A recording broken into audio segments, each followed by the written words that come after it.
જેમાં નામ સુરેશભાઈ સુહગિયા, પૂર્વ સભ્ય નગર પ્રાથમિક શિક્ષણ સમિતિ સુરત.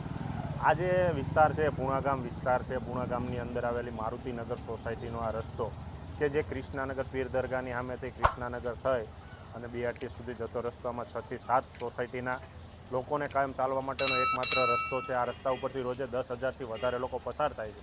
નાના નાના બાળકોને પણ આ રસ્તા ઉપરથી પસાર થવાનું હોય છે અને છેલ્લા 6 મહિનાથી આ ગટરનું પાણી રોડ ઉપર જાય છે. સ્થાનિકો દ્વારા વારંવારની રજૂઆતો કરવામાં આવી છે. સ્થાનિક કોર્પોરેટરો, આમ આદમીના પાર્ટીના કોર્પોરેટર છે, ભાજપના કોર્પોરેટર છે, તંત્ર છે, તમામને રજૂઆતો કરવા છતાં કામગીરી થતી નથી. રોડ ઉપર આ પાણી જઈ રહ્યું છે. આ વિસ્તારની અંદર ડેન્ગ્યુ છે, મેલેરિયા છે, એવા પાણીજન્ય રોગોનો રાફડો ફાટ્યો છે. દવાખાનાઓ આજે પેશન્ટોથી ઉભરાઈ રહ્યા છે, છતાં પણ આ લોકોના પેટનું પાણી હલતું નથી. નગરસેવકોને ફક્ત ને ફક્ત કઈ બાજુ મલાઈ મળે છે, ક્યાં બાંધકામ આલે છે એમાં રસ છે.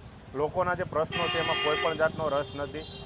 એટલે આ લોકોને જગાડવા માટે આ જનતા દ્વારા આજે આ વિરોધ કરવામાં આવેલો છે.